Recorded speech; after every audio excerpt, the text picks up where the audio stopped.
and the topic is maternal morbidity and mortality.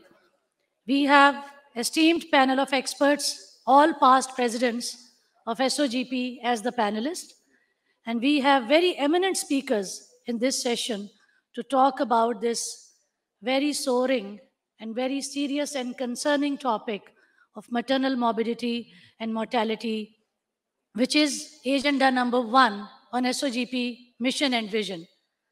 So may I request the chairs for the session to take their chairs for this session. Professor Farrukh Zaman, past President SOGP, past President SAFOG, a very, very renowned name in maternal health. Professor Shanaz Baloch, Balochistan, could not join us. She is busy now as she is an MNA. Dr. Shersha Sayyed is traveling at the moment from Islamabad to Karachi. His flight has delayed.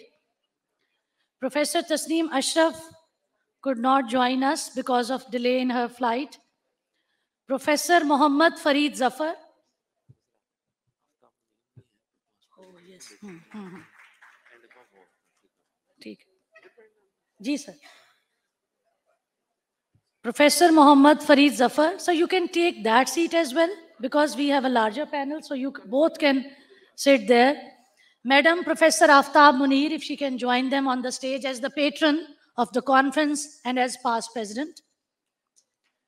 Madam Professor Sadka Jafri is on her way. As soon as she reaches the hall, we will call her on the stage. Whatever is suitable, sir, you can have any chair.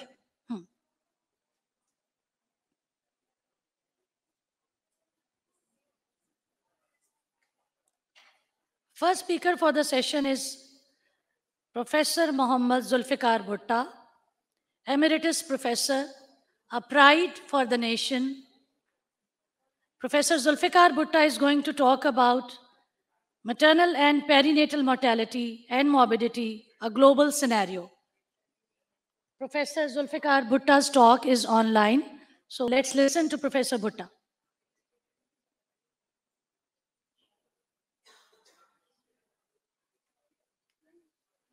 Other speakers will join the panel because they are also past presidents. As soon as they deliver their talk, they will join the panel of presidents. Madam Lubna Hassan, if you can join the panel on the stage and then talk from here.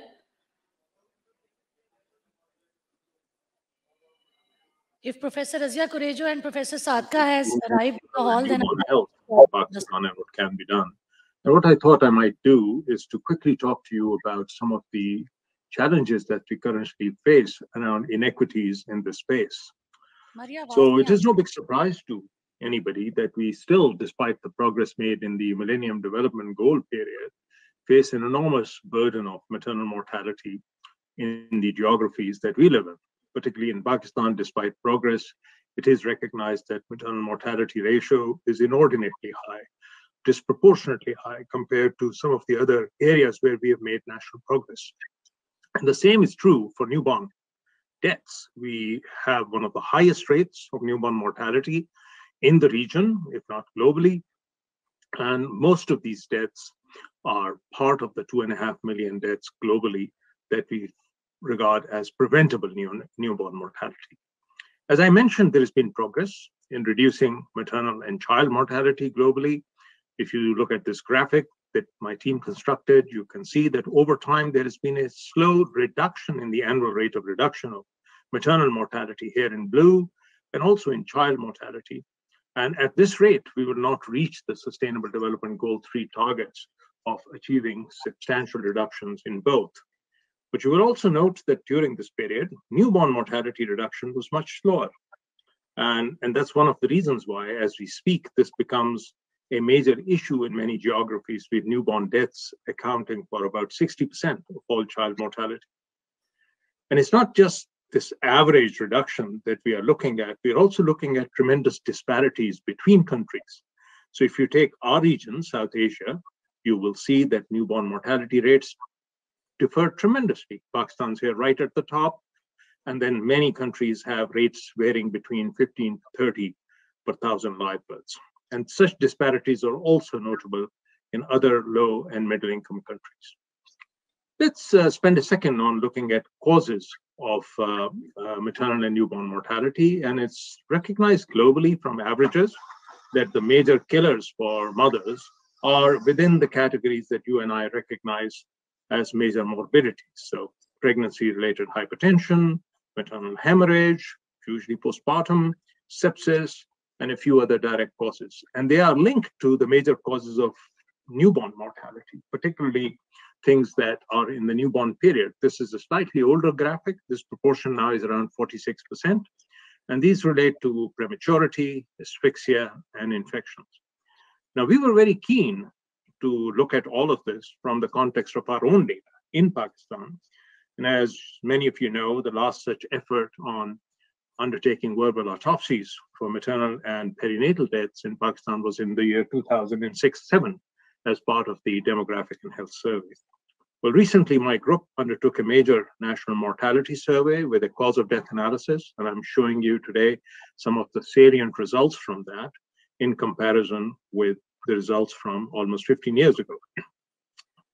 So the sample was district-wide and national, and as you can see, its distribution was based on a national sampling frame that we have. And if you compare with 2006 and 7 on the major categories of maternal mortality, there's not a tremendous amount of change, but there are some notable differences. Importantly, preeclampsia and eclampsia taken together account for about a quarter of all newborn deaths in Pakistan. And if you add postpartum hemorrhage, that's about half of all maternal deaths in Pakistan. And if you add antepartum hemorrhage to it, that's about a third. And then there are other pre-existing conditions, sepsis, etc., that come into the mix. We also have data on stillbirths compared to what we recognized some time ago. And if you look at stillbirths, over half are intrapartum. And the major categories associated with stillbirths are those that I just mentioned. Pregnancy-induced hypertension, eclampsia is a major category of stillbirths, infections, and antepartum hemorrhage. So these are not just killers of mothers, they're also killers of newborns, with a large proportion of these deaths being in the intrapartum period. When we look at the newborn deaths, and we had about 2,000 plus that we analyzed, both in terms of causes and social autopsies, the three categories that I had mentioned to you before jump out. Asphyxia, about 36% of all newborns die of this. Neonatal infections, another third. And then prematurity-related complications in about 20%. I believe that some of this may be an underestimate, with asphyxia also including some of the prematurity-related outcomes. And clearly, these are clustered by age. So early newborn deaths, almost half are all perinatal asphyxia related. And you go to the late newborn period, almost two-thirds are related to infections, significant infections. If you add in pneumonia, that becomes 3/4.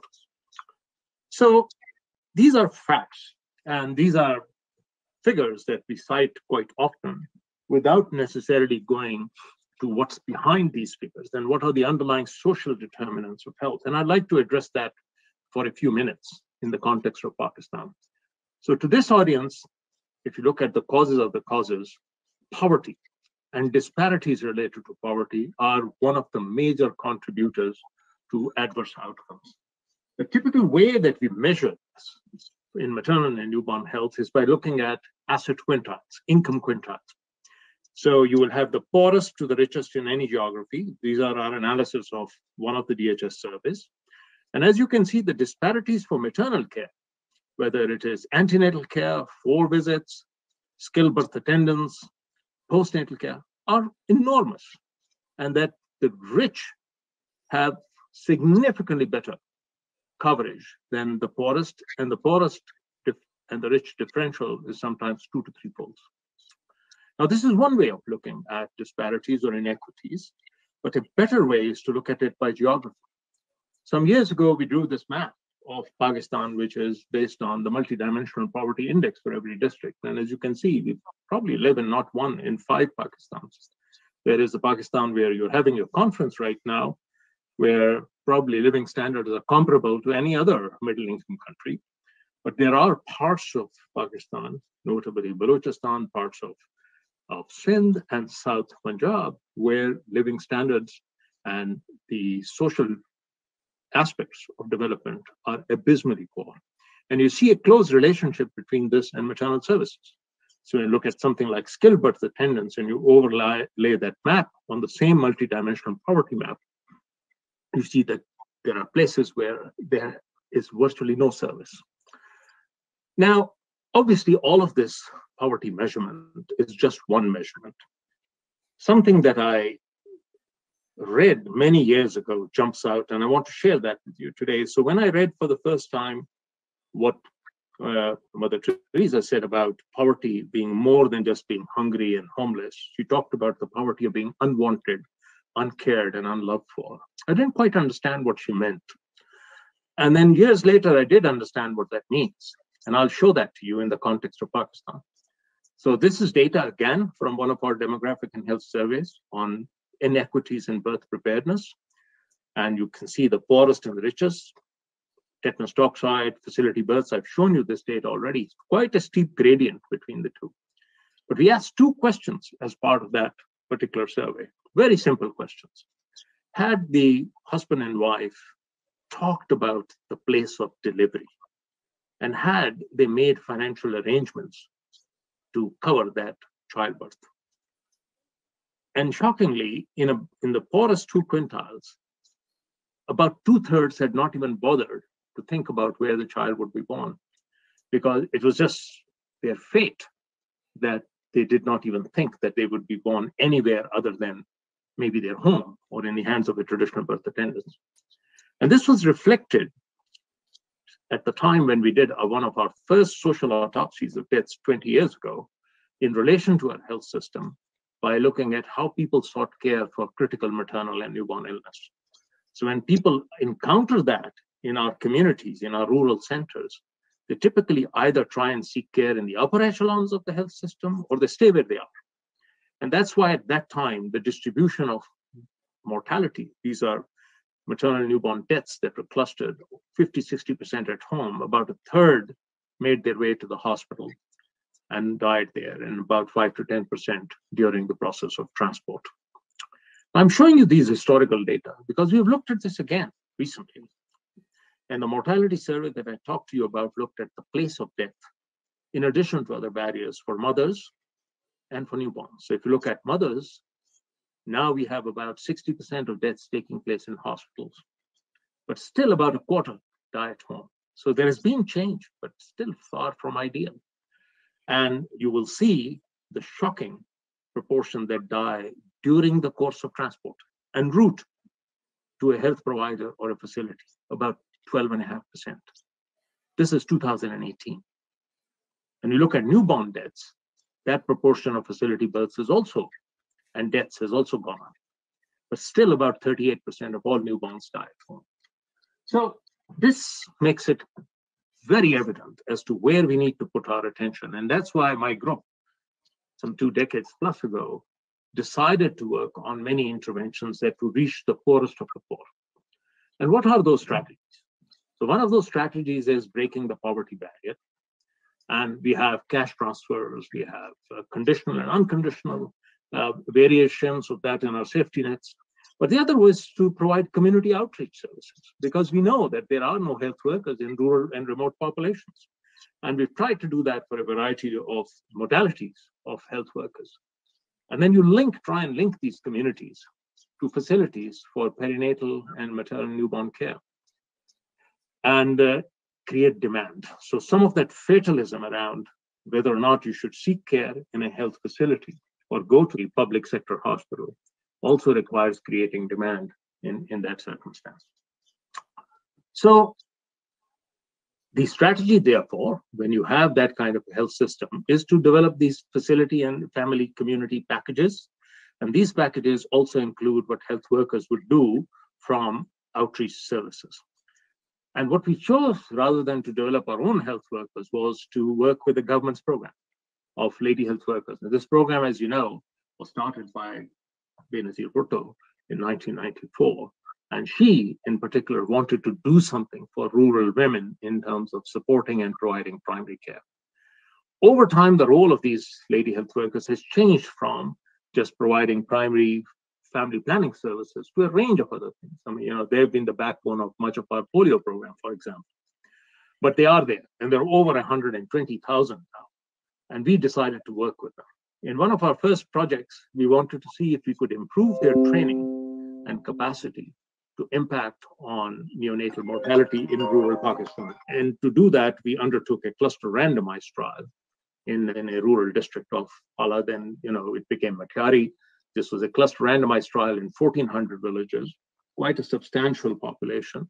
And the strategy was very simple. We created these community support groups with these village men being not only the gatekeepers, but also facilitators for a lot of these lady health workers working with women in general.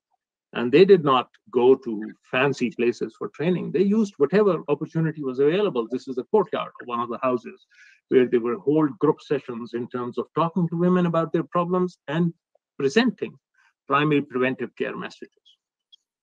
The results of this trial, which is done in the early 2005, 6, 7 period, were phenomenal.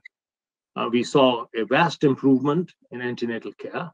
We saw a vast increase in clean delivery kit utilization, and we didn't give them free. I mean, people bought them. And we also saw changes in practices around things like immediate early initiation of breastfeeding. And we saw an impact on neonatal mortality, about a 20% reduction in neonatal mortality. At the time, I was surprised to see a 21% reduction in stillbirths also. And I couldn't really believe that data because we hadn't put in any new practitioners in that area. And that was related to an increase in facility deliveries and facility births and care seeking by the community. And that has remained. It's actually gone up to about 70-some% in that area. So the global evidence around some of these community strategies that have grown since and have been looked for a range of maternal and newborn outcomes has grown. And we now know that overall, from a large number of these community-based trials, many cluster randomized trials, that they are associated with a pretty significant reduction in newborn mortality. And they also have an impact on maternal morbidity. As you can see here, about the same reduction in maternal morbidity overall. But there are limits to these community-based approaches. And I want to talk about one such trial that we did again in this district of Matiari relatively recently, which was looking at community interventions for recognition and management of preeclampsia. And this CLIP trial in Pakistan was part of this larger multi-country trials. The principal investigator of this was my colleagues from the OBGYN department at AKU. And as you can see in this particular trial in Matiari, we were able to divide that area into clusters where these lady health workers trained by Dr. Rahat and her team were able to implement these strategies of primary detection and management of preeclampsia. A number of things were done that I summarized, and it took a fair amount of time, about 6-7 years to complete this. Over 39, nearly 39,000 pregnancies were recruited, equal almost in intervention and control groups. There were close to around 17,500 community sessions and a large number of household visits by lady health workers. And 200 plus lady health workers were trained in the intervention. The intervention also included recognition of hypertension and administration of treatment, both oral methyl-dopa, as well as potentially magnesium sulfate before referral. The end results of this was that we did see a significant increase in the contacts and with the community. And overall, there was clear indication that over the duration of the project, many of the outcomes in the intervention group went down. Some did not. When you look at the composite primary outcome, we did not see an impact on mortality. And one of the major reasons for that was that there was not a concomitant improvement in quality of maternal care and perinatal care in the health facilities of that area. So the big lesson from all of this is that if you do have an intervention like this, you need to do both community interventions, as well as you need to increase the quality of care and provision of care in facilities. In the CLIP trial of Pakistan, if you adjust for the baseline increase in numbers while the program was being launched, you do see about a 29% reduction in the composite primary outcome of maternal morbidity, mortality, perinatal mortality. So let me finish by saying, how do we do better and how do we go forward? So firstly, realize that all of what I've told you about addressing social determinants of maternal and perinatal mortality is linked to the Sustainable Development Goals, and we have signed up to these. These 17 goals have a large number of goals which are related to health. These are health and health-related goals. There is only one goal that is health, but everything else is related, including elimination of poverty, education, gender equality, water sanitation, hygiene, and of course, living conditions. A big part of the strategy is universal health coverage. And the two components of universal health coverage are improving access and providing financial protection to people. So I do think the government strategy of providing health insurance at this point in time is an important part of the strategy to move forward, provided that we are able to provide quality care in facilities, particularly in the public sector facilities. So let me conclude, ladies and gentlemen, by saying that addressing maternal newborn mortality and reducing intrapartum stillbirths in Pakistan will require us to bridge the coverage and quality gaps in maternal newborn care. That inequity that we currently have cannot be bridged by lack of attention to this current strategies to reach the poorest of the poor. This will require community-based approaches and through outreach services, but they need to be tied up to quality care in health facilities themselves. So they will require both improving quality of care in facilities and transport services. And it will require also monitoring and accountability so that we have the indicators that can tell us what is happening. So it shouldn't be someone like me coming on every 8 to 10 years and telling you this is what our survey shows. It should be something that's available to us around the clock on a routine basis as civic registration and vital statistics for Pakistan. Thank you very much for your attention. Professor Karejo, Professor Halima. Thank you very much. My next speaker for this session, Professor Zulfikar, has really set the stage so well, and there could be no other person who could talk on global and national parameters, inequalities, disparities so well. Thank you, sir, for your talk for this session. My next speaker is Professor Lubna Hassan, our past president. Madam has been executive of SAFOG. She is currently a vice president of SAFOG, maternal morbidity and mortality in our region. Madam Lubna Hassan. Take your time, madam.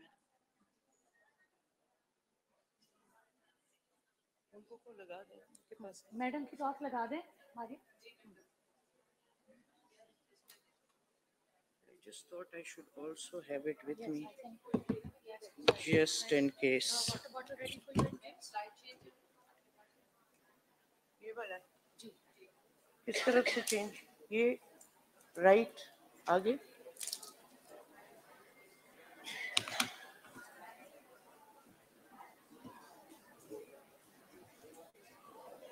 सामने है presentation आपकी नजर आ रही है? एक minute.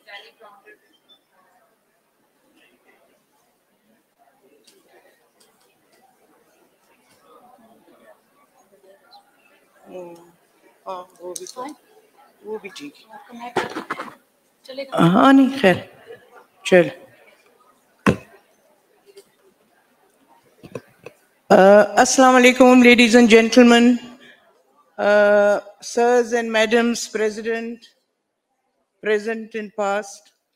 Thank you so much for giving me this opportunity to talk on this very important topic. Following Zulfikar Bhutta is always a very, very difficult thing to do and very challenging because he actually says it all. But it does make our job much easier. Change kar? अच्छा मैंने change किया. कैसे?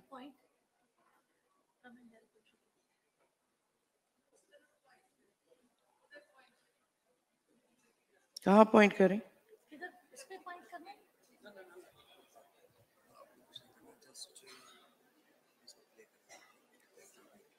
All right. Yes. Okay. So I'd like to acknowledge Arul and our president in SAFOG, Rohana, for letting me use some of their slides. In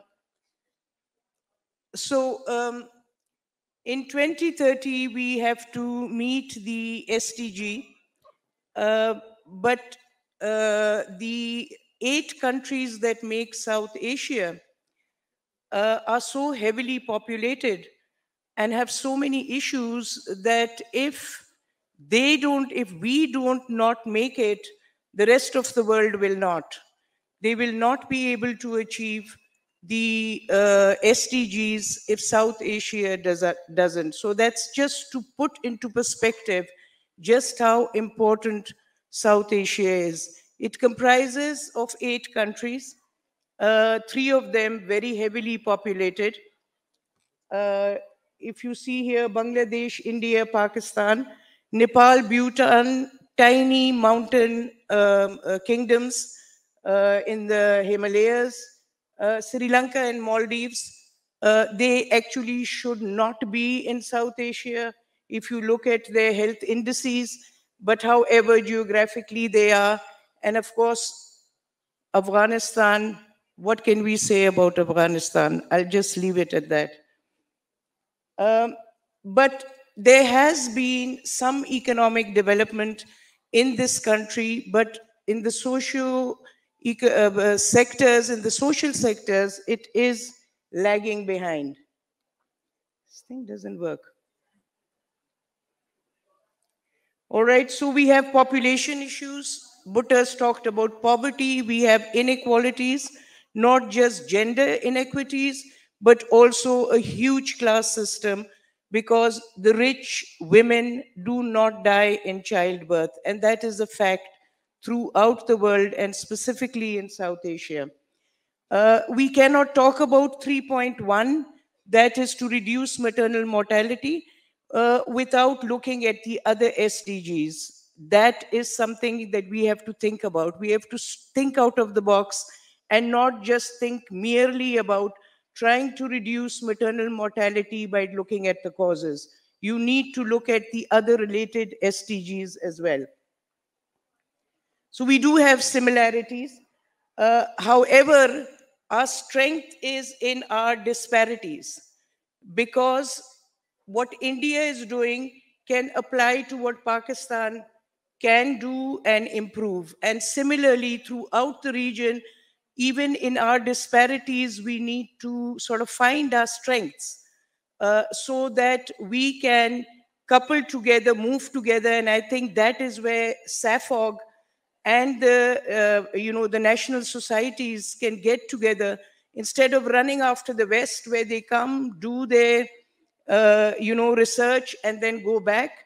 We who are living real time can actually help each other much better. So that's another thing that we really can do to change what is happening in South Asia. So just to talk about maternal mortality, between 2000 and 2017, the region actually made a lot of progress, and we reduced our maternal mortality by 59%. That is huge, but it is really not enough. We are now in the moderate maternal mortality ratio group.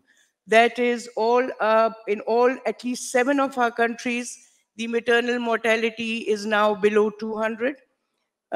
We accounted for nearly 20% of the maternal deaths in 2017. That's of the global maternal mortality. India alone was about 12%. And of course, Afghanistan, the only country in South Asia that is one of the high alert countries globally for maternal mortality. What is killing these women? And I think we talked about it earlier this morning, hemorrhage. So that is prominent in most of the countries. We know that it is preventable, and yet this keeps on happening. And we know why. I think Bhutta talked about it at length, and even I will mention it later. All right, if you look at it country-wise, you see here Bangladesh, their maternal mortalities come down to 173. But if you look at the pink and the yellow portions of the chart, you will see that their top killers are maternal mortality and indirect maternal deaths. All right, the same thing in Bhutan, they've come down to 183, maternal mortality, indirect deaths. India, same story, maternal hemorrhage and indirect deaths. So you see those similarities coming out, even if the deaths are coming down. That is 133 now in India. Maldives, of course, the tiny, there are about 1,200 islands, but only, I think, 300 or some are habitable, but they've managed to bring their maternal mortality down to 53. And as their direct maternal deaths, preventable deaths go down, you can see that their largest group is the other direct maternal deaths and not maternal hemorrhage, which is at second place. Nepal, again, 186. Indirect maternal deaths, but maternal hemorrhage is still there. And of course, Sri Lanka should be our role model. It is very different from the larger countries, but they've got their heart in the right place. And so they have obviously, you know, they've been having good indices for a long time now. And their top cause is maternal hypertension. Pakistan, I will not talk about a lot because there are going to be 2 sessions on Pakistan. But suffice it to say that in the last survey, we also had reduced our maternal deaths, but obstetric hemorrhage was at the top. Afghanistan is the sad story for South Asia. Not all of us are doing well, but Afghanistan needs all the assistance, all the help that we can give them. Sadly, their maternal mortality was 638 in 2017. We don't know anything what's happening now. All right, so there are a couple of things that make a lot of difference to maternal deaths, particularly in the context of South Asia. One of them is the age of marriage. Early marriages do tend to sort of mirror high maternal mortality rates in countries, and you see it here. The next is the prevalence of anemia. And we all know that anemia, we were talking about how to diagnose PPH. In a woman who has a 6 or a 5 gram hemoglobin, you know, guess what? Even 100 mil, even a normal delivery can tip her across that line. So anemia is a killer. And one of the things that, you know, sort of impacts so much on the hemorrhage deaths. The health workforce, again, short as we are of our health force, most of them, many of them are going abroad. Our best are going abroad. Zulfikar Bhutta is one of them. He was a graduate from my college and is sitting in Canada, doing very well, but we miss him.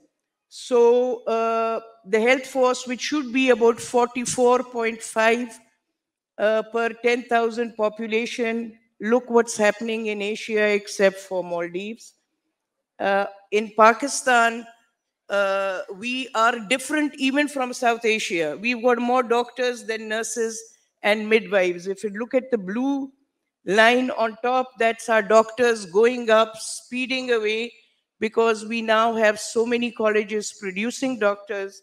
But our nurses and midwives, the numbers are actually not keeping up.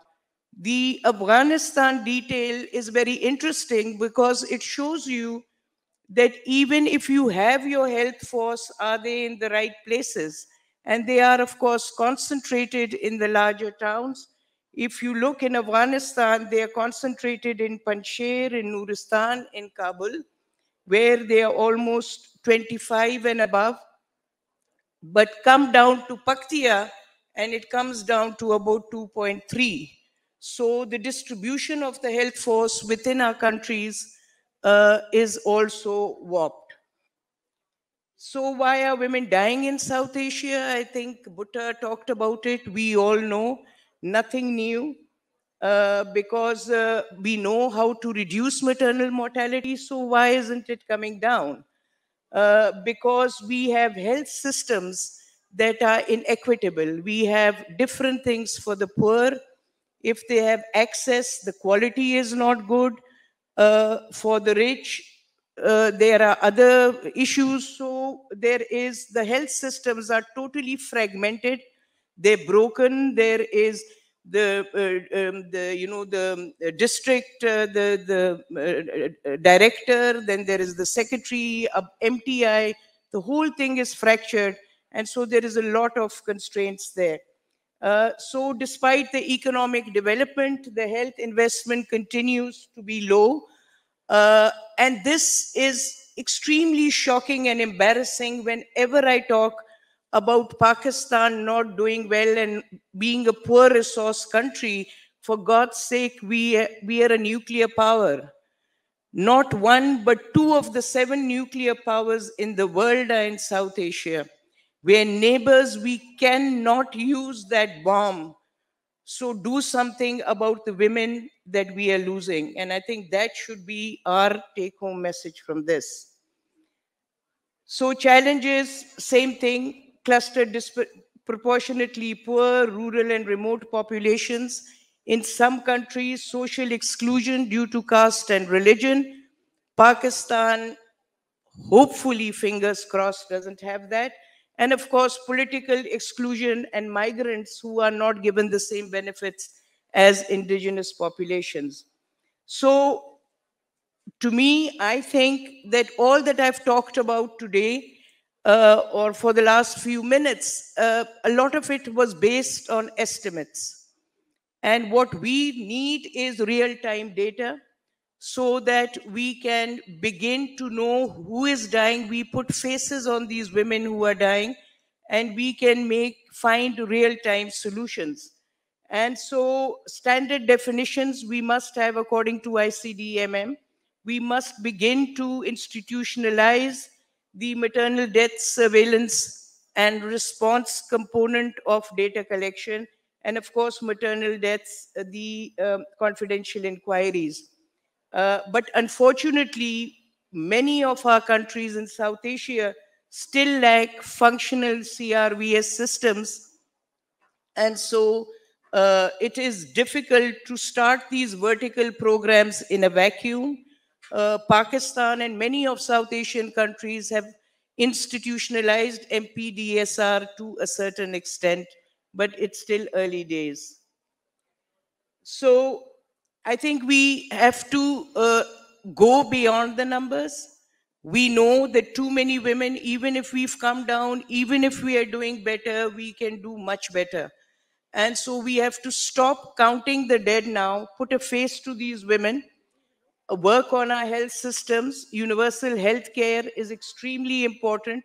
But even though we are a signatory to universal health care, the quality of care is now becoming a huge issue. We are not providing quality care to our mothers and babies. Morbidity levels need to be looked at. For every one woman who dies, umpteen more fall very ill. And of course, the socio-economic determinants that Bhutta talked about also, the empowerment and education. All this has to be done together with family planning, because no government in the world can look after all the women who are pregnant at a given time in a country. So we have to really, think more globally and become more interactive and not do sort of just piecemeal patchwork work as far as maternal mortality is concerned. So I think I'll just stop with that. This is actually a picture from Afghanistan. So, babies do tend to live if we look after them. And I think it is imperative that we look after our mothers and babies. Thank you very much.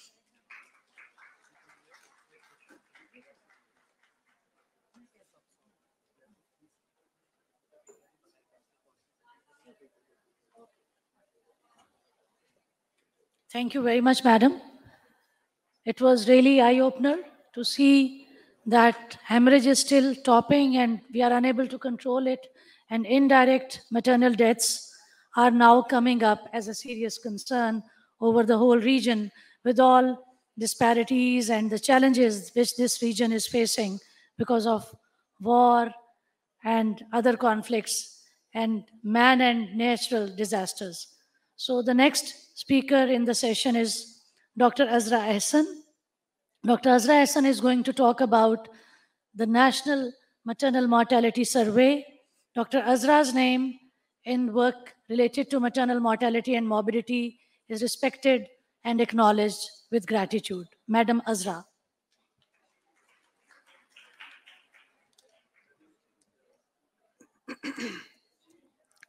Thank you, Halima, for giving me this opportunity in a very important session of this conference. And maternal mortality kind of underruns all our work. And if we improve that, we improve everything else in the process. So, so my job is to describe what is happening in the country Pakistan. Dr. Bhutta ne, like Dr. Lubna said, he has kind of, made it easier for us because he did quote a lot of data from where I will quote my figures too as well. National Committee for Maternal and Neonatal Health has been a part of this maternal mortality survey, which was done in 2019, the very first in Pakistan. Previously, only one survey was done, but that was a part of the DHS, which was in 2006 and 7. And all the other figures that you see are guesstimates. So this is the first maternal mortality survey which was done in Pakistan. And unfortunately, what happens in public health is not known to our clinicians. The results are not disseminated. We are not informed as to what is happening. And these surveys are conducted with with great work, focused work, and a lot of resources are poured into it also. So I'll tell you briefly that this survey was done by National Institute of Population Studies under the Ministry of National Health Services, Regulations and Coordination in Islamabad. And ICF gave technical assistance to the DHS program in analysis and helping us to write the report. The verbal autopsy questionnaires, जिसकी आपने कुछ थोड़ी सी कहानियां सुबह के session में सुनी verbal autopsies की, those verbal autopsy questionnaires were reviewed at National Committee for Maternal and Neonatal Health, and Dr. Sadka Jafri was leading that activity. The objective of this survey was to provide reliable estimates of maternal health, morbidity, and mortality indicators. The survey was designed to provide estimates at the national level, at the urban and rural areas, 4 provinces including Punjab, Sindh. Punjab included the Islamabad Capital Territory, Khyber Pakhtunkhwa including FATA, Balochistan, and the 2 regions, Azad Jammu and Kashmir and Gilgit-Baltistan. So maternal mortality was estimated in all these areas, but the national figures do not include the numbers for AJK and Gilgit-Baltistan. So the sample design was that it was a population and a housing census. 656 urban and 740 rural clusters were selected. In each cluster, there were 110 households which were selected.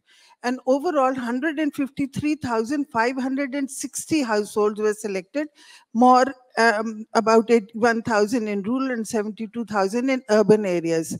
And in these 110 households, in each primary sampling unit, were asked, in सारे households में जाके फिर पूछा कि कितनी births हुई, कितनी deaths हुई in the previous 3 years. So between 2016 and 19, how many women died between the ages of 15 to 49 years? And all those households that identified at least one death of a woman of this age were then visited to conduct detailed verbal autopsies. And you heard the stories from those verbal autopsies. So the questionnaire was administered in households, और जिसमें 2016 जनवरी से लेके जब ये 2019 में ये सर्वे हो रहा था, ये पूछा था about 1177 verbal autopsies were conducted, so many deaths, but we didn't know how many of them were maternal deaths. These were just young women who died in the previous 3 years. And our job at NCMNH was to identify the maternal deaths amongst these 1177 female deaths and to assign causes of death. So what happened, these verbal autopsies were then reviewed by 3 reviewers, which included 2 obstetrician gynecologists and a physician. And each one sat independently, determined whether it was a maternal death or not, and assigned a cause, and a WHO-style death certificate was then made. I will tell you in some detail about it. And if the 2 of the 3 reviewers agreed to the cause of death, that was accepted as a cause of death. But if all 3 wrote a different cause of death, then a bigger meeting was held with more reviewers to try to determine what was the cause of death. And the final cause of death when assigned was then categorized according to the WHO International Classes of Classification of Disease version 10 categorized. So this was the this is a copy of the reviewer's death form that we wrote. So for example, you know, in Pakistan, the reason for this session also is that we do not know how to write a death certificate properly. अगर आप देखें तो ज़्यादातर में ये लिखा होता है cardiorespiratory failure. So when जब आप death certificates देखें, it is so difficult to find the real cause of death. And in fact, we were trained by a WHO identified person how to put these ICD-10 coding. And he said that WHO was so concerned because there was such a high rate of deaths due to cardiorespiratory failure. And the team came in Pakistan to find out कि इतनी cardiac diseases क्यों है पाकिस्तान में. And when they came and they investigated, probed, they realized that, you know, everybody dies of cardiorespiratory failure in Pakistan. So there is a proper death certificate, and that is what we used in these verbal autopsies. And we were, as we were trained at NCMNH by WHO, we planned to conduct such workshops. So how to write a proper death certificate. So you can see that there are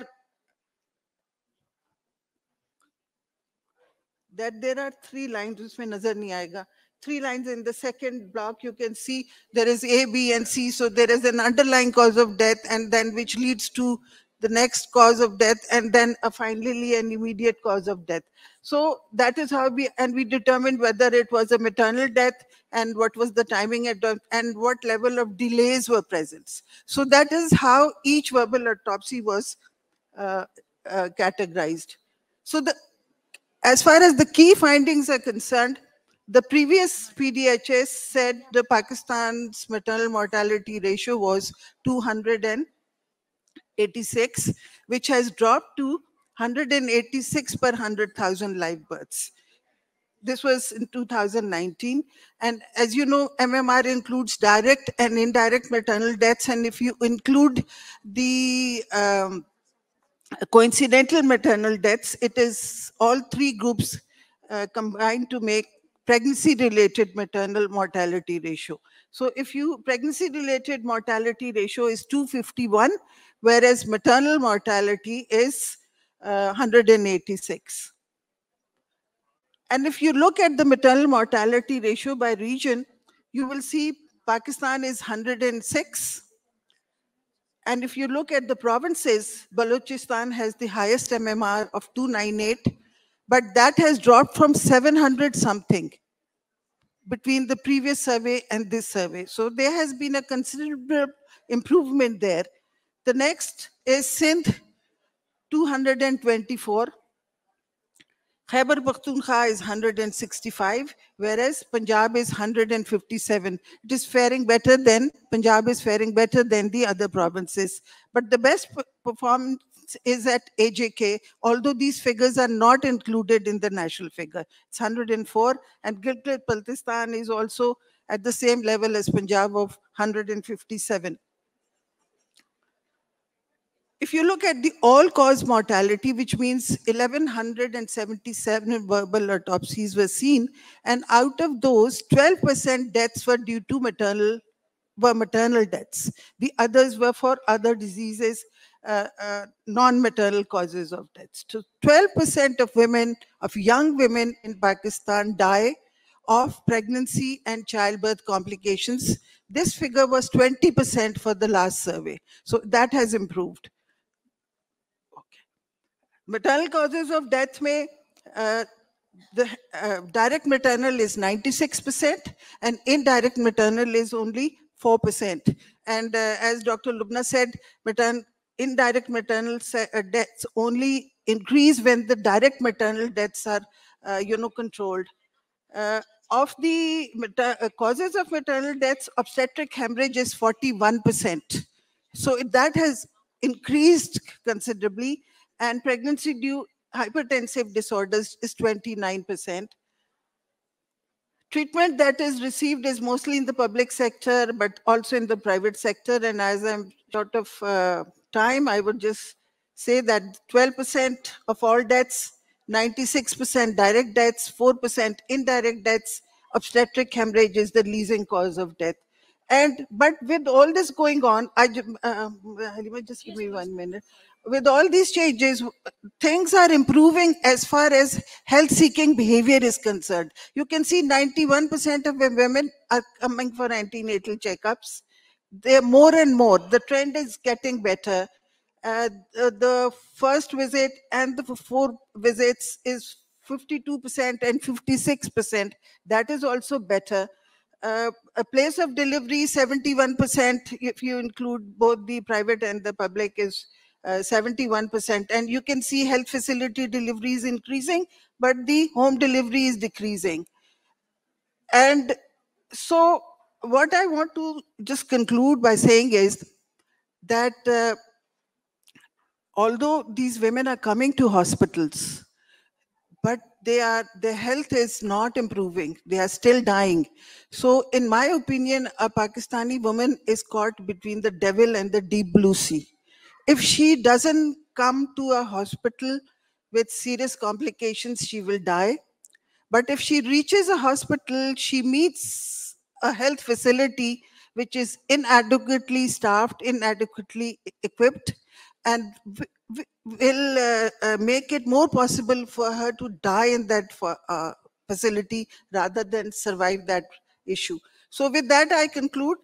And details iski sari jo hai wo online hai. You can all go and visit this SNPS ki site and see the report there. Thank you.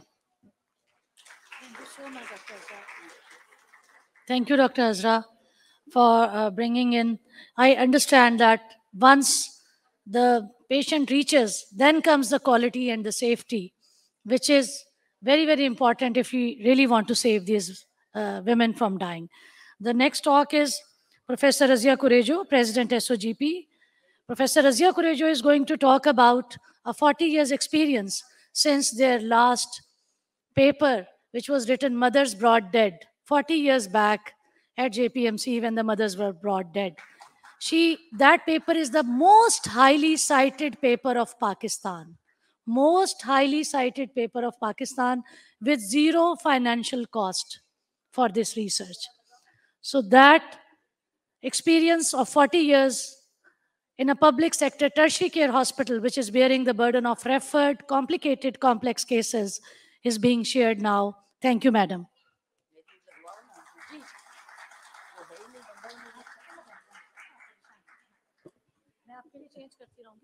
हाँ मैं change करती रहूंगी, आप भी कर सकते हैं। नहीं कहाँ से बेटा मैडम की टॉक लगा दें, मुझे दे दें डॉक्टर जी, आप बस रिलैक्स एक मिनट। चलें जी। Bismillahirrahmanirrahim. I am going to present maternal mortality in Jinnah Postgraduate Medical Center for the last 40 years, from 1980 to 2019. 40 years journey, because I spent 35 years in the Department of Obstetrics and Gynecology of Jinnah Postgraduate Medical. Since then, I am collecting this data from 1980 till 2013. Then for the 4-5 years, I have collected personally, went to the hospital, and Halima is with me, and then we collected that data. So this is the prospect. Talk lagao na.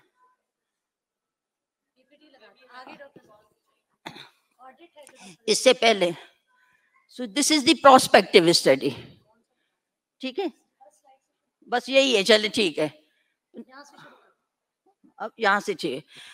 So this is the, so I have divided the 40 years data in the 4 decades. First decade was from 1980 to 1989, from 1990 to 99, and this onwards. Last decade was from 2010 to 2019. Total number of live births were increasing throughout the decade. First decade were 53,000 and then 77,000 in the last decade. And total live births were 2,49,352. Total number of the maternal deaths certified in the department, but in the last figure was almost the same, from 400 to 600. And the total maternal deaths were 2,134. Of these total maternal deaths, 1,610 died in the hospital, and 524 maternal deaths were brought dead to the hospital. So this is the maternal mortality ratio. Second slide. In the first decade, maternal mortality ratio was 711 per 100,000. And then there is a slight decrease in the mortality ratio. In the last decade, there was 527. So this is the one thing is good. Number of live births is increasing. Number of the mortality rate is decreasing in the public sector. Second. Causes of death are similar, direct and indirect causes are same throughout the 4 decades. There was no change. Next. Doctor ji आप थोड़ा सा यहाँ आके बोले, आप लोगों को नजर नहीं आ रही, यहाँ से बोले, ए ऐसे. Hemorrhage, बड़ी important बात है. Hemorrhage, direct causes में hemorrhage was the leading cause. And trend देखो, hemorrhage was increasing. This hemorrhage includes postpartum hemorrhage, antepartum hemorrhage, and hemorrhage due to abortion. And the trend of this hemorrhage, look at this, that was, क्यों change कर रहे हो?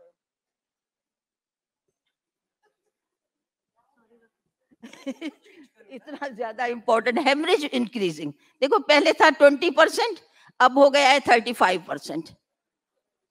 Eclampsia, second eclampsia tha, that is decreasing. First initial 2 decades it was high, but in the last 2 decades slowly, because of the use of the magnesium sulfate. पहले magnesium sulfate नहीं था, तो deaths ज्यादा हो रही थी. After the use of the magnesium sulfate, थोड़े सा decline हुआ है in cases of the eclampsia. अब दूसरी slide change करें. Sepsis also decreasing from the first decade to the 4th decade. So देखो कितना पहले 15% था, अब 8% of sepsis is responsible. So there is also decline in case of the sepsis because of the third generation antibiotics and this. Anesthesia complications. There is a huge anesthesia complication में बहुत improvement हुई है. And in the last 2 decades, very few deaths were observed due to the anesthesia because of the spinal anesthesia. Previously, we were using the general anesthesia. So the deaths were high in the first 2 decades. So in the last decades, there was no death was reported due to anesthesia complications. Next. Ruptured uterus. This is increasing. पहले first decade में 5% था, अब 9% हो गया है due of obstetric labor and repeat cesarean section. Previous cesarean section, previous one they have a trial at home and they come usually in moribund condition और फिर उनको hypovolemic shock और usually नहीं बचा सकते. Abortion में भी यार देखिए लास्ट डिकेड में कम हो रहा है. फर्स्ट में 9-10 राउंड अबाउट 10% 3 डिकेड्स में था, लेकिन लास्ट डिकेड में रिड्यूस हुआ है abortion because of the medical and use of MVA. So this is the something is good. अब आ जाते हैं indirect causes. Anaemia is almost the same. Anaemic failure 7-8% तक हमारा अनीमिया रहता है और इसमें कोई चेंज नहीं आया है. सिर्फ 2 डिकेड में आया है बीच वाले में, लेकिन लास्ट डिकेड और फर्स्ट डिकेड में as such there was no improvement. Hepatic failure is increasing. Hepatitis B, C, E, these are increasing. So death due to hepatic failure is increasing. Next. Cardiac disease. Again, the deaths due to cardiac. So जो है ना indirect causes, they are remain the same, and there is an increase in the anemia. Anemia static रहा है, heart disease and ये जो है heart disease and hepatitis, उसकी वजह से ज्यादा deaths हुई हैं. अदर्स में आ जाते हैं हम. Diabetic status asthmaticus, pulmonary embolism, acute renal failure, ये सब इसी में आ गए थे. अदर्स वो almost in the first decade और last decade almost we were the same. आगे तो ये था those mothers who were died in the hospital in JPMC. Now I am going to tell you the detail of those who were brought dead to the hospital. Those 25% of the mothers, they were brought, of the total maternal deaths, they were brought dead to the hospital. 25% brought dead, I think. Pregnancy related, most of the, in all the 4 decades, majority of the, mostly they delivered patients, comes in immediate, within 24 hours के अंदर आई थी. आगे parity वही है ना, very few deaths were observed in nulliparous women. Multipara और grand multipara में ज्यादा था. Causes of death remained the same, direct or indirect, almost in all the 4 decades. जैसे हमने हॉस्पिटल हेमरेज में देखें 43% स्टैटिक रहा है. सेकेंड डिकेड में जरा ज्यादा हो गया था 46, लेकिन 43% of this, and 2/3 of them died as a result of postpartum hemorrhage. Acute inversion of uterus इसी में ही था. Acute inversion of uterus इसी में हमने diagnose किया था. तो hemorrhage was the static near about 43%. This is the cause in the mothers who were brought dead. Eclampsia थोड़ा सा कम हुआ. वही same picture आ रही है जो previous होती. पहले था 21% and then 16% in the last decade. Next. Sepsis, again there was reduction in the sepsis. Rupture uterus increase हुआ है. वही same आ रहा है जो कि हमारे hospital died था and those who are brought dead. Anemia increase हुआ है. Cardiac disease same रहा है. Almost all the same. Hepatic failure increase हो गया है. हेपेटाइटिस बहुत इंक्रीज हो रहा है. अननोन में आ जाते हैं, इसमें हमें कुछ पता ही नहीं चला है. mothers were brought dead and we did not found any cause कि क्या हुआ था. Multiple factors थे. अब हम कुछ एक डिसाइड नहीं कर पा रहे थे कि इसमें क्या कॉज हो सकता है. There are all multiple factors थे. Inquiry into causes of delay. हमने पता करना था कि why these women were died at home. तो इसको हमने वही 4 कैटेगरीज में किया है. Economic problems, socio-cultural problems, inadequate and insufficient maternity service. और किसी में हमें कुछ पता ही नहीं चला है. तो इकोनॉमिक प्रॉब्लम्स जो थे ना वो सबसे ज्यादा था.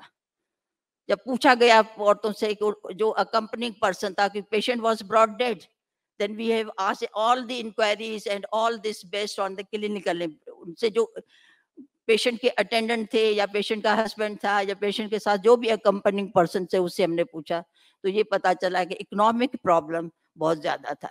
इकोनॉमिक प्रॉब्लम में देखें transport was not available. Transport का प्रॉब्लम था, दैट वाज 25%. ये स्टडी हुई है 1980 to 89. ये डॉक्टर सादका जाफरी बैठी हुई है इन्होंने और मैं साथ ही हमारी स्टडी हुई है और ये हमारी स्टडी पब्लिश हुई थी. उसके बाद फिर मैंने कहा कि इसको मैं देखती हूँ कि कोई हमने इम्प्रूवमेंट की है या नहीं की है. एज सच आप देखें ऑल दी 4 डिकेड्स यही प्रॉब्लम है. Transport was not available, lack of finance. अब लास्ट डिकेड में देखें ट्रांसपोर्ट कुछ कम हुआ है लेकिन पैसे नहीं है. गुर्बत ज्यादा हो गई, महंगाई ज्यादा हो गई, पैसे नहीं है. तो 25% पहले ट्रांसपोर्ट की थी, अब 25% जो लास्ट डिकेड में हुआ है that was money. Cheap ambulance service, ED ambulance services. और ज्यादा इसमें ना उसका भी बहुत वो है रोल है जो आजकल प्राइवेट गाड़ियां चली हैं करीम और ये हाँ उनकी ज्यादा है. तो इसलिए ट्रांसपोर्ट का प्रॉब्लम थोड़ा लास्ट डिकेड में कम हुआ, बट मनी का प्रॉब्लम, पैसे ही नहीं थे कि कैसे आए, तो दैट वाज इंक्रीजिंग. ये एक पॉइंट था. सोशो कल्चरल प्रॉब्लम्स बहुत है. सुबह से हम बात करते वर्बल ऑटोप्सी स्टोरीज की बात कर रहे थे कि these are the problems. So socio cultural family hesitance, husband or male member was not available at that time when the problem occurs. So these are the problems remain almost the same. Inadequate, और मैं तो इधर कहूँगी inadequate and inefficient maternity service. Here we all are responsible. We are sitting here, so we all are, because patients usually delivered in the hospital, small maternity homes, small clinics and this. And when the problem occurred, they were referred from one place to another. वो अपनी दोस्त को phone करती मैं patient भेज रही हूँ, वहां पर पहुंची, अवेलेबिलिटी ऑफ ब्लड नहीं है, अब स्टाफ नहीं है, उन्होंने आगे दूसरी जगह भेजा, दूसरी से तीसरी जगह, time loss from one place to another. और ये ज्यादा प्रॉब्लम था फर्स्ट डिकेड में. और सेकंड डिकेड में देखो ऑलमोस्ट सेम रहा. Second problem was delay in referral. ये भी हमारे डॉक्टर्स का था. प्रॉब्लम हुई है लेकिन उन्होंने आइडेंटिफाई देर से किया. Patients usually reached in the hospital in gasping condition, ऐसे पेशेंट भेजती थी. ये तो पेशेंट को on the way patient was died because of the delayed referral. Here we all are doctors responsible. So we should improve ourselves. So मैं हमेशा कहती हूँ inadequate and inefficient maternity services जो है इसमें we should play a role. Conclusion में मैंने end में लिखा है कि maternal mortality ratio was decreased in the last 2 decades as compared to the initial 2 decades. Direct causes of death remained the same throughout the 4 decades. Hemorrhage was the leading cause of maternal death and was continuously increasing over all the 4 decades. 5% हो रहा था, 20, 25, 30, फिर 35. Eclampsia was slightly reduced in the last 2 decades. ये मैंने हमेशा कहती हूँ magnesium sulphide की वजह से ये हुआ है. और क्या but the ratio was sepsis has been decreased. Spinal anaesthesia की वजह से एनेस्थेटिस कॉम्प्लिकेशंस की deaths has been decreased. Rupture uterus increase हुआ था because of the repeat caesarean section and obstetric labour. Abortion was decreased due to MVA and misoprostol की वजह से. आगे मदर्स ब्रॉड डेड में तो वो मैं वही कहूंगी 40% of delay were due to economic problems. Transport and availability of money being the major issue in economic problems.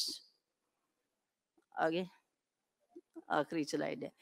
और वो ये lack of awareness, financial constraints, inadequate healthcare facilities, poor accessibilities and cultural behavior are the contributory factor. वो हमेशा हम कहते हैं कि ये मेडिकल प्रॉब्लम तो हैं लेकिन हमें ये भी प्रॉब्लम्स बहुत सॉर्ट आउट कहते हैं. These are all are responsible for maternal deaths. Thank you. Thank you very much, Dr. Zia. Thank you. Please, thank you. Yes, we are running late. So just a quick shield distribution. Dr. Zia ने मुझे वो सारी बेबसी, वो रात के 3:30 बजे वाले केसेस याद करा दिए. We really waited for women's attendants to come and have the dead bodies from our wards. ऐसे भी दिन हमने देखे. So let's have the shield distribution. This is very sober and this is very concerning, and it is something which I can relate to so well that it really makes me really very, very concerned about it. Thank you to all the speakers and the panelists. So do we have a time for this panel discussion right now? Madam, एक point panel discussion को और फिर shields कर लें या shield distribution कर लें, because दूसरे sessions में I think let's have the shield distribution. All the conclusions, convey the recommendations made. Professor Fareed, if you can conclude, and then we can just have the shield distribution. Professor Fareed, a quick conclusion, sir. Thank you very much. It was a very informative session and we had very useful talks. And it was a very important topic. One maternal mortality registry was maintained by Madam Sadka. That was the first registry in Pakistan. And it was in 1982 or 83, and she published that paper also. And then along with Dr. Razia Kurejo, we developed another mortality registry in 2016 and 17. 2-3 points. One point is very strange, that mortality of tertiary care was very high as compared to the Tehsil and DHQ. So we started working on that. So एक चीज, another thing, all of us panelists, we were thinking कि मुसलसल हमारे sessions हो रहे हैं maternal mortality पे. हमारे डॉक्टर्स भी बहुत ज़्यादा बढ़ गए, पॉपुलेशन भी बढ़ गई, लेकिन इतने ट्रेनीज, इतने डॉक्टर्स आए, लेकिन आई वंडर के मोर्टेलिटी हमसे कंट्रोल नहीं हो रही. तो इसलिए आई थिंक हमें इसको आज बैठ के सोचना है कि हम सब ने जाके इसको किस तरीके से काम करना है. और एक और चीज़ इसमें बहुत इम्पोर्टेंट है, इतनी सारी ऑर्गेनाइजेशंस और इदारे आ गए, everyone has come with a different figure. तो आप हर किसी का एक फिगर डिफरेंट है. मोर्टेलिटी का फिगर हर इदारा एक डिफरेंट, WHO का डिफरेंट है, गवर्नमेंट ऑफ पाकिस्तान का डिफरेंट है, UNFPA का डिफरेंट है, डॉक्टर लुबना सर ने कुछ इदारे बोले उनका और है, जुल्फकार भुट्टा साहब ने बोले वो कुछ और चल रहा है. तो आई थिंक हमें कुछ ऐसा करना है कि ये we can request doctor Lubna Hasan कि पलीथा साहब is from WHO and he is doing lot of work. तो हमारी government and WHO and other organization should come on one page, और हमें बिकॉज एस्टिमेटेड डाटा से हमें निकलना है, and we should come out with one figure ताकि हमें पता चले कि किसको हमने फॉलो करना है. So thank you very much. I hope आप लोग सारा इसको सोचें, और इतनी गायनियाँ बैठी है तो हमें इसको 100 से नीचे लेके आना है. Thank you very much. Thank you, sir. So, shield distribution by Madam President. First to the patrons, Madam Professor Sadka Jafri and Madam Professor Aftab Munir Sahiba, to get their shields.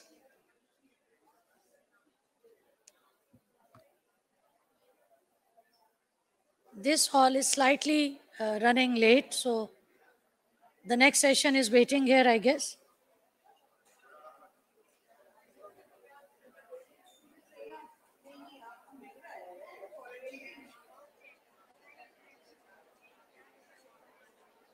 दूसरी तरफ करें doctor Zia. हाँ जी.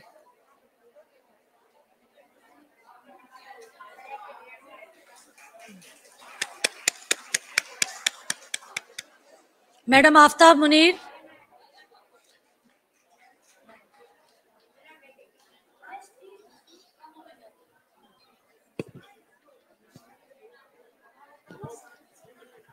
Well, I want to make a comment and I want everyone to listen to me.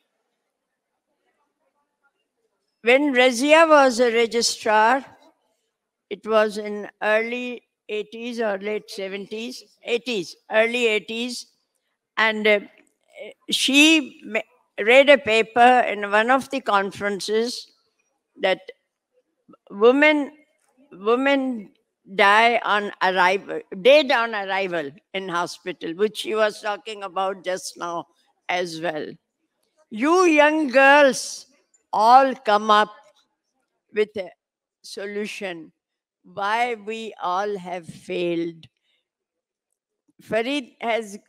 Professor Farid has given different type of tasks that all the societies should make a one particular essay.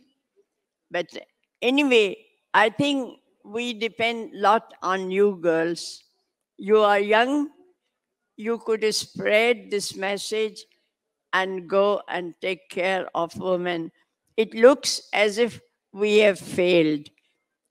Professor Sadka Jaffrey, myself, we were all at that time professors.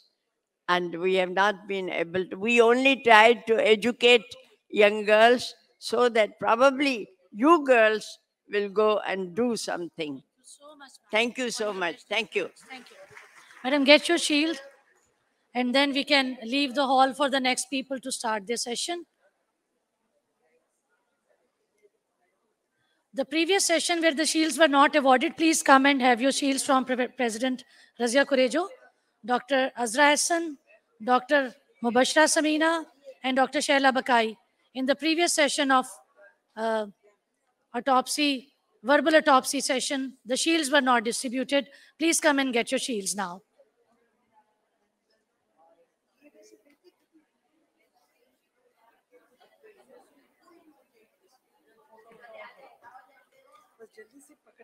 Shield उनको देर हो गई, पता नहीं हमने तो इतना जल्दी भगाया, सेशन लेट कैसे हो गया?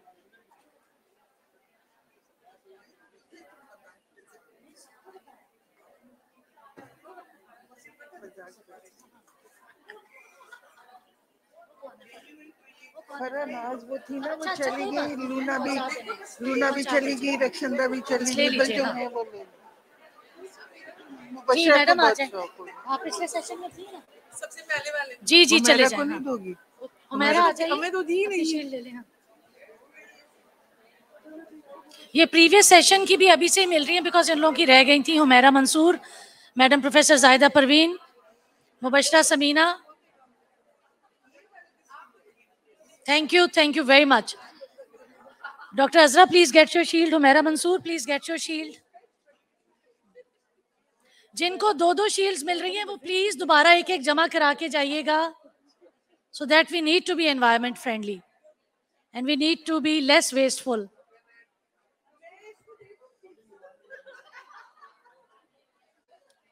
We are running short of time for the next session, so all smiling ladies to get their photos quickly so that we can vacate the stage for the next people.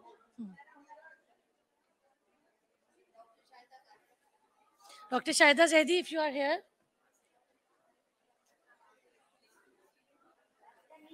Shamaila आप आ जाइए, अपना session ले लें। शमाइला शमून, आपके तीनों speakers lined up हैं madam, Pushpa भी हैं, ठीक है पहले। Thank you again. So over to Dr. Shamaila Shamoon for the next session.